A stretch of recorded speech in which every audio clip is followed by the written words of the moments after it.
خب سلام میکنم به همه شما دوستان عزیزی که ما رو میبینید. خیلی متشکرم که از ما حمایت میکنید. من کماکان امین مقدسی هستم، کارشناس ارشد مهندسی سازه از دانشگاه صنعتی خواجه نصیر. با مهندسی زلزله تو تلگرام داریم همکاری میکنیم و اگر از یوتیوب میبینید ما رو، لینکشون رو براتون توی دیسکریپشن این ویدیو این پایین میذارم. بریم ادامه کارمون. میگه که the reason for this generalization is that the acceptable risk for a building or structure is an issue of public policy rather than purely a technical one. میگه این کلی سازیه که میان occupancy کاتگوری رو با ریسک کاتگوری قاطی میکنن توی یه سری استانداردها، بیشتر یه حالت پابلیک پالیسی دارد تا اینکه تکنیکال باشد. یعنی چی؟ یعنی بیشتر حالت برخواسته از اجتماع دارد تا اینکه یک حالت تکنیکالی باشد، یعنی با معادله و علممون بتونیم بهش برسیم، با فنمون، با تکنیکمون بتونیم بهش برسیم. بیشتر حالت جامعه‌ای یا اجتماعی دارد.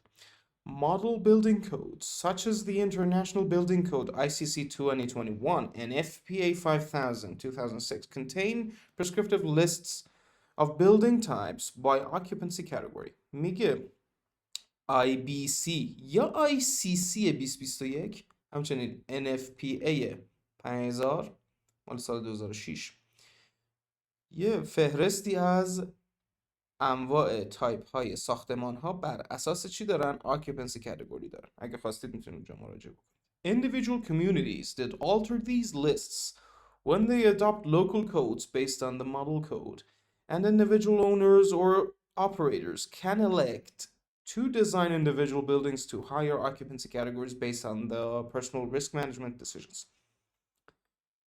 میگه شما به عنوان یک کامیونیتی یا حتی فرد، منتها اینجا فرد نیاورده، گفته individual communities، یعنی اجتماعهای منحصر به فرد. درسته؟ یعنی یک اجتماع خاص به صورت مشخص. can alter these lists. alter یعنی چی؟ یعنی change. میتونن دستکاری کنن این لیست ها رو، میتونن تغییر بدن. when they adopt local codes based on the model code. در زمانی میتونن این چینج ها رو داشته باشن که وقتی که دارن از لوکال کداشون استفاده میکنن. منظورش اینه، میگه فرض بفرمایید ما تو ایران میخوایم از این کدا استفاده کنیم. میگه شما میتونید اون لیستا رو آلتر بکنید، تغییر بدید بر اساس نیازتون. وقتی که دیزاین کدای اصلیتون لوکال کداتونن، ولی لوکال کد هاتون در واقع are based on the model code. بر اساس اون کد هایی که داریم لیستشو تغییر میدیم. و همینطور individual owners، مالکین خصوصی، درسته، or operators، یا اونایی که در واقع دارن از سازه شما استفاده میکنن، از اون ساختمان استفاده میکنن، کاربران ساختمان، can elect to design individual buildings to higher occupancy categories based on the personal risk management decisions. میگه این سیستم رو شما میتونید تغییر بدید، اون لیستایی که در واقع occupancy category درش هست رو میتونید تغییر بدید بر اساس چی؟ personal risk management decisions. بر اساس تصمیمات مبتنی بر ریسک منیجمنتی که شخصی هم هست، یعنی تصمیمات خودتون. Classification continues to reflect a progression of the anticipated seriousness of the consequence of failure from the lower risk to human life risk category 1 to the highest risk category IV. میگه این کلاسیفیکیشنی که داریم یک بازتابی است از میزان جدیت خطر یا عواقب فیلیر بر هیومن لایف. و وقتی میگیم ریسک کاتگوری 1 یعنی خیلی کمه ریسک و هایرش ریسک کاتگوری 4. elimination یعنی deletion، حذف کردن، elimination of the specific examples of buildings that fall into each category has the benefit that it eliminates the potential for conflict between the standard and locally adopted codes, and also provides individual communities and development teams the flexibility to interpret acceptable risk for individual projects. خب میگه شما خب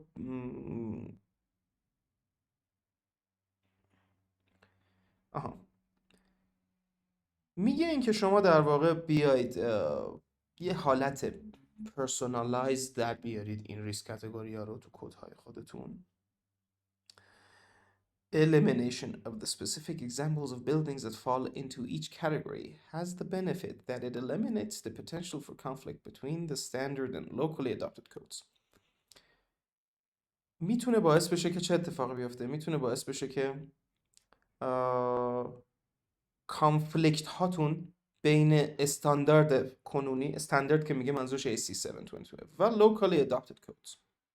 میگه اگر دیدید مشکل داره پیش میاد بین ریسک کاتگوری هایی که توی لوکال کداتون وجود داره و چیزی که توی این استاندارد وجود داره، میتونید بعضی از ریسک کاتگوری ها رو حذف بکنید تا یک تعادلی بین اینها برقرار بشه. And also provides individual communities and development teams the flexibility to interpret acceptable risk for the individual projects. میگه این فلکسیبیلیتی رو هم به شما میده که به تفسیر درست تری داشته باشید. خیلی تمیز داره میگه که ممکنه ریسک کاتگوری هایی که من تعریف کردم با یک سری آیین نامه های لوکال نخونه. این اجازه رو دارید که در واقع با مقایسه این دوتا با هم دیگه یه تغییراتی اعمال بکنید. Historically, the building codes and the standards have used a variety of factors to determine the occupancy category of a building. میگه به صورت تاریخی یا سابقه دارد در گذشته که بیلدینگ کدها یا آیین‌نامه‌های ساختمانی و استانداردهای ساختمانی یه سری فاکتورهای مختلفی رو استفاده کردن یا یه سری ضریب‌های مختلفی رو استفاده کردن که با اون ضریب‌ها میشه occupancy category یک ساختمان رو مشخص کرد. These factors include the total number of persons who would be at risk were failure to occur, the total number of persons present in the single room or occupied area, the mobility of the occupants and their ability to cope with the dangerous situations, the potential for release of toxic materials, and the loss of services vital to the welfare of the community. میگه این فاکتورهایی که اینجا وقتی داره میگه فاکتور، ما اول فکر کردیم ضریبه، نه، میگه در طول تاریخ سابقه داشته که فاکتورهای مختلفی رو، مسائل مختلفی رو ما در نظر گرفتیم تو بیلدینگ کدها و استانداردها که باش occupancy کاتگوری رو مشخص بکنیم. این فاکتورها چی هن؟ مثل این مثلا مثال زده include، شامل اینا میشن total number of persons who would be at risk for failure to occur، تعداد کل اشخاصی که در صورت وقوع فیلیر آسیب خواهند دید.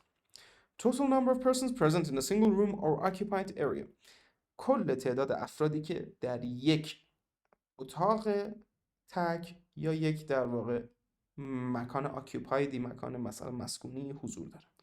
The mobility of the occupants and their ability to cope with dangerous situations. mobility یعنی این توانایی حرکت کردن. میگه این که مثلا اون آکیوپنت ها یا کسانی که اشغال کردن اون ساختمان رو درش ساکن هستن چقدر میتونن حرکت بکنن، چقدر میتونن فرار بکنن، درسته؟ چقدر میتونن جاشون عوض کنن. mobility of the occupants and their ability to cope with dangerous situations و توانایی اونها برای دست و پنجه نرم کردن، cope with، با موقعیت های خطرناک، dangerous situations. The potential for release of toxic materials، پتانسیل یا همون پتانسیل دیگه میگه، پتانسیل این یا احتمال نشر مواد سمی، انتشار مواد سمی. And the loss of services vital to the welfare of the community، و از دست دادن سرویس هایی که باعث میشه welfare کامیونیتی به خطر بیفتد، یعنی سلامت کامیونیتی، سلامت اجتماع به خطر بیفتد. Risk Category 1 structures generally encompass buildings and structures that normally are unoccupied and that would result in negligible risk to the public should they fail. میگه ریسک کاتگوری یک شامل سازه هایی است که معمولاً ساختمان هایی رو در بر میگیرد که معمولاً خیلی توشون ساکن نداریم، unoccupied، یعنی اشغال نشدن، یعنی توشون ممکنه ساکن نداشته باشیم. And that would result in negligible risk to the public should they fail. و همین که توشون ساکنی وجود نداره باعث میشه که ریسکی که به جامعه ممکنه وارد بکنن در صورت فیلیر بسیار نگلیجیبل باشه، قابل اغماض باشد، قابل صرف نظر کردن باشد. Structures typically classified in this category have included barns, storage shelters, gatehouses and similar small structures. میگه شامل این سازه ها میشه معمولا چی؟ barns، استبل ها، طویله، درسته؟ storage، انبار، shelters، پناهگاه ها. شلتر که داره میگه منظورش پناهگاه سقف سبکه، مثلا چادر و اینا، درسته؟ یا پناهگاهی که در اون میاد مثلا یک سقفی رو از یه متریالی در نظر میگیرید که اگر فرو بریزد کشته نمیدهد، درسته؟ سرپناه مثل چیزی که شما فقط میرید زیرش وای میستید که خیس نشید. مثلا ایستگاه اتوبوس میتونه شلتر باشه. خیلی یعنی پناهگاه اونجوری نیست که من برم اونجا پناه بگیرم، درسته، از یه چیزی فرار کنم، نه. شلتر یعنی همین، سرپناه، مثلا آنچه که فقط یه حفاظت موقتی داره. گیت هاوسز، گیت هاوس در واقع اون ساختمون های کوچولویی که بغل دروازه ها درست میشه، نگهبانی ما میگیم بهش، درست؟ and similar small structures و ساختمون های کوچولو یا سازه های کوچولو مشابه. Risk category 2 includes the vast majority of the structures, including most residential, commercial, and industrial buildings, and has historically been considered to contain all those buildings and structures not specifically classified as conforming to another category. Risk category شماره 2 خیلی دامنش وسیع‌تره، دامنه سازهایی که درش هست وسیع‌تر. مثل چی؟ اکثر ساختمان‌های مسکونی، اکثر ساختمان‌های تجاری، اکثر ساختمان‌های صنعتی مثل سوله ها و سایر سازه‌هایی که تو کاتگوری‌های دیگه نمیافتن رو میذاریم توی کاتگوری 2. Risk category 3 includes buildings and structures that house a large number of persons in one place, such as theaters, lecture halls, and similar assembly uses and buildings, with persons having limited mobility or ability to escape to a safe haven in the event of failure, including elementary schools, prisons, and small health care facilities.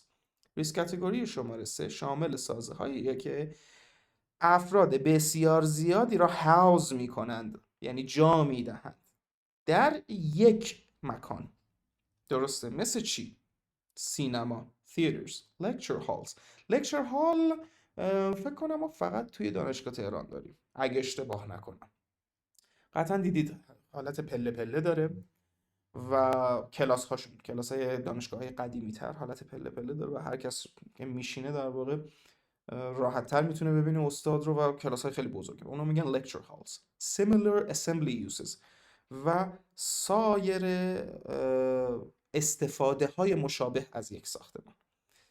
With persons having limited mobility or ability to escape که در اونها افراد حاضر در اون ساختمان limited mobility دارن، یعنی توانایی حرکتشون محدود شده و خیلی سخته براشون to escape to a safe haven in an event of failure که به جای امنی فرار بکنن یا پناه ببرن در هنگام رخ داده یک فیلیر یا شکست.